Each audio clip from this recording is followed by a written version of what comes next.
آج بھی شیطانی چالوں میں آ کر، نفس کی عیاشیوں میں آ کر ہم بھول ہی گئے ہیں کہ ہمارا مالک ہمیں دیکھ رہا ہے۔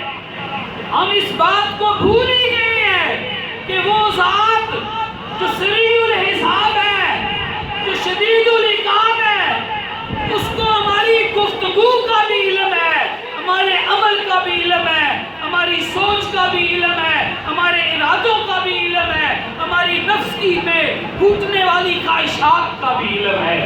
جب زلیخا لے کے گئی نا اندر اللہ کے نبی یوسف علیہ السلام کو، اندر ایک بت پڑا ہوا تھا، اس پر کپڑا ڈال دیا۔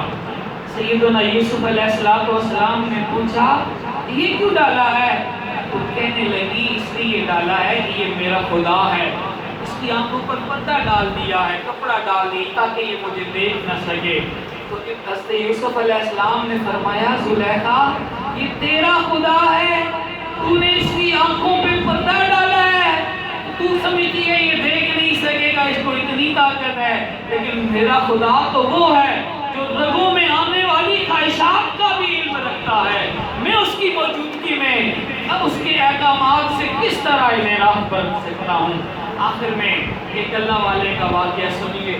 سیدنا ابراہیم بن ادم رحمۃ اللہ تعالی علیہ سلسلہ چشتیہ کے بزرگ ہیں، وہ ان کی بارگاہ میں ان کا ایک مرید آیا۔ جیسے ہم سب اپنے پیران عظام کی بارگاہ میں جاتے ہیں نا دوستو، اللہ کا ولی ہے نا، اس کا کام ہی یہی ہے تزکیہ نفس کرنا، باطل کی قدورتوں کو دور کرنا۔ اسی لیے تو جب اللہ کے ولی میں دل صاف کر کے لوگ جو جاتے ہیں مزید صاف ہو کے آتے ہیں اور ہدایت پا کر آتے ہیں۔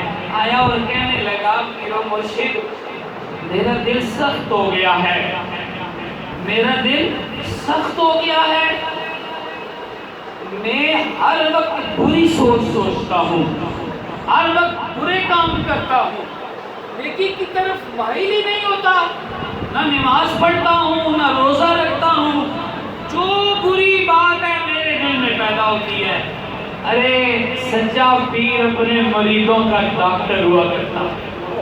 اس طرح یہ اس واقعے سے ظاہر ہے کہ ولی سچا ہو، مرید سچا ہو تو اپنے پیر کو اپنا ڈاکٹر سمجھا کرتا ہے۔ وہ آئے اپنے روح کے امراض بتائے تو پاپا جی نے کہا اچھا 6 کیپسول دوں گا، 6 ٹیبلٹس دوں گا، ارے 6 باتیں تجھے بتاتا ہوں غور سے سن، پھر بتانا کیا حال ہے۔ اس نے کہا بتائیں۔ فرمایا جب گناہ پر دل آئے نا تو رزق کھانا چھوڑ دے، کیونکہ رزق اللہ نے دیا ہے۔ بندہ جس کا کھاتا ہے اس سے ساتھ غداری نہیں کرتا ہے، جس کا کھاتا ہے اس کا بن کے رہتا ہے، رزق اللہ نے دیا ہے۔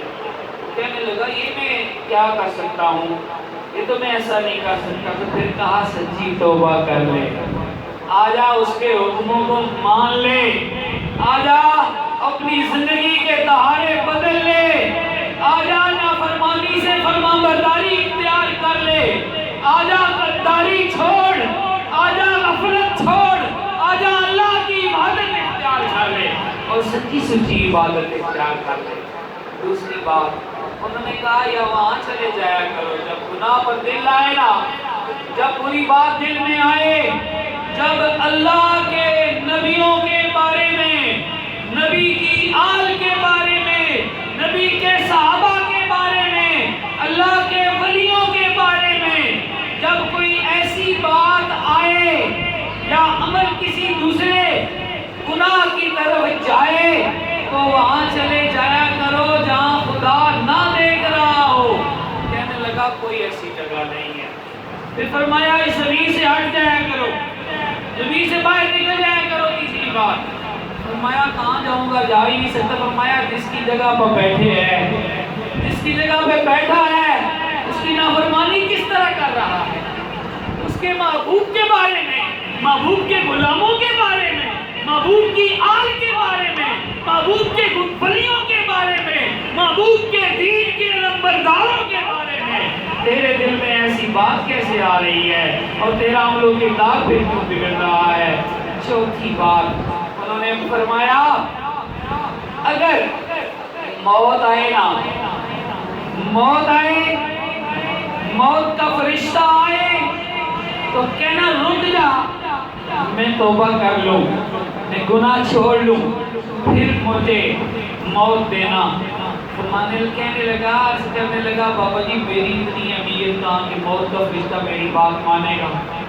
انہوں نے کہا اچھا نہیں مانے گا تو اس کے آنے سے پہلے سچی توبہ کر، آپ پلٹو اپنے رب کی جانب، آج چھوڑ دے گناہ کے کام، آج چھوڑ دے نافرمانی کی راہیں۔ پھر فرمانے لگے جب یہ بھی نہیں نہ کر سکتا تو جب تو قیامت قبر میں اتارا جائے تیرے پاس منکر نکیر آئے، جب وہ تجھ سے سوال و جواب کرے نا ان کے سوال و جواب کا جواب نہ دینا، ان کے سوال کا جواب نہ دینا۔ وہ پوچھیں گے تیرا رب کون ہے تو نہ بتانا، وہ پوچھیں گے اس نبی سے تیرا ذکر رشتہ کیا ہے، نہ بتانا، دین اسلام کے متعلق پوچھیں گے، نہ بتانا۔ کہنے لگا میری اتنی مجال کہاں؟ پھر فرمایا اسلام کو اختیار کر لے، حضور کی غلامی کر لے، اللہ کو مان لے، اللہ کو مان لے۔ اور آخری بات حضرت ابراہیم بن ادم رحمۃ اللہ تعالی علیہ نے اپنے مرید صادق سے فرمایا جب حشر کے میدان میں تیرا حساب ہو تو دوزخی کنسیڈر ہو جائے، تیرا اعلان ہو جائے کہ اسے دوزخ میں لے جاؤ، تیرے بدعمالیوں کی وجہ سے، تیری نافرمانیوں کی وجہ سے نہ اللہ تجھ پر رحم آئے، نہ مصطفیٰ کریم علیہ السلام تیری شفاعت فرمائے، نہ کوئی اور ولی کی شفاعت قبول اللہ تعالیٰ کرے۔